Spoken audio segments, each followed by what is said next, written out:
PS3, the operation time is 120 seconds.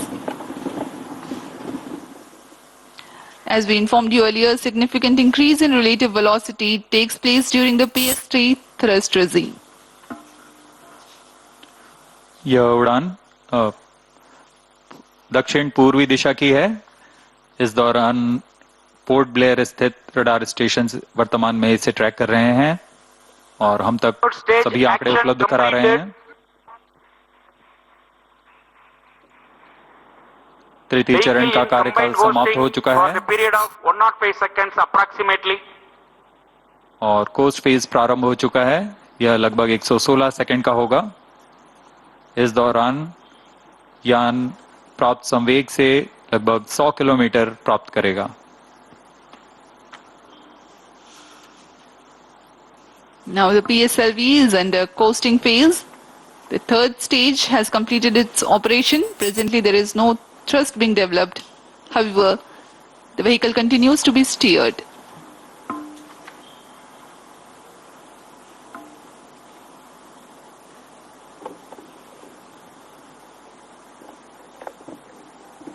यान पूरी तरह अपेक्षित पथ का अनुकरण करते हुए, इसे हम टेक्स्ट बुक लॉन्च भी कहते हैं। PS3 separation is scheduled at 489.2 seconds into flight.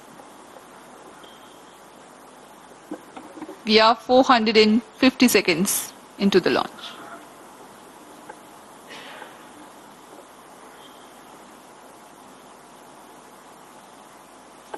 PROBA 3 उपग्रह अपनी कड़ी में चौथा अध्याय जोड़ने जा रहा है। इससे पहले प्रोबा 1 को 2001 में पृथ्वी के प्रेक्षण उपग्रह के रूप में प्रमोचित किया गया था, जो कि 20 साल से अपनी सुविधाएं प्रदान कर रहा है। उसके बाद प्रोबा 2 का प्रक्षेपण 2009 में सूर्य का प्रेक्षण करने के लिए किया गया। तत्पश्चात प्रोबा वी अभी रेंज ऑपरेशन डायरेक्टर ने पुष्टि की कि तृतीय चरण को भी यान से पृथक कर दिया गया है। अब इसके 10 सेकंड के पश्चात जी हाँ, चतुर्थ चरण का प्रज्वलन भी शुरू हो चुका है। The fourth stage has commenced its operation. It's the uppermost stage. Twin pressure-fed engines operating on earth-storable propellant combination of monomethyl hydrazine and mixed oxides of nitrogen.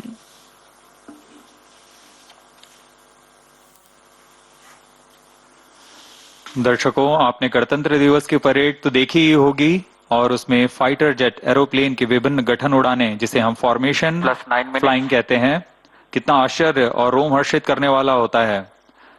कितनी सटीकता और एकाग्रता की आवश्यकता होती है। बिल्कुल वही दृश्य आज हम अंतरिक्ष में पृथ्वी की कक्षा में देखने जा रहे हैं।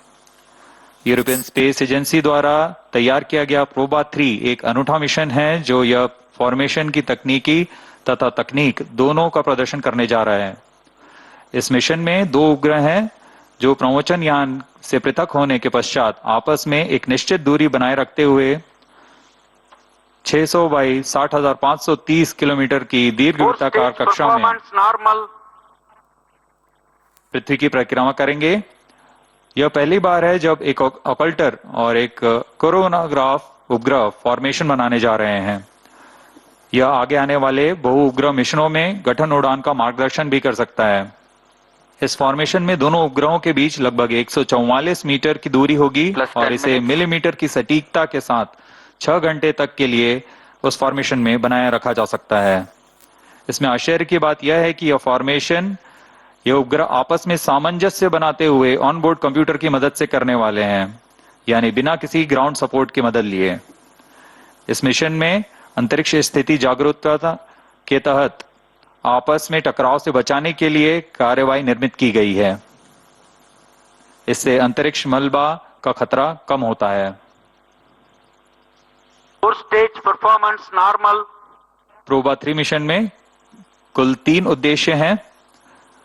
कोरोनाग्राफ उपग्रह से किसी भी समय सूर्य की आंतरिक वातावरण का साफ चित्र प्रदान करना, जो कि अब तक सिर्फ सूर्य ग्रहण के समय वैज्ञानिकों का अध्ययन करने के लिए मिल पाता था। इस कार्य के लिए ऑकल्टर उपग्रह में 101.4 मीटर का ऑकल्टर डिस्क लगा हुआ है, जो कि एक अपारदर्शी डिस्क है, जो एक गठन में सूर्य को ढक लेगा और तब कोरोनाग्राफ சூரியனை ஆய்வு செய்வதற்காக வடிவமைக்கப்பட்ட PSLV C-59 ராக்கெட் வெற்றிகரமாக விண்ணில் ஏவப்பட்ட காட்சிகளை பார்த்தோம்.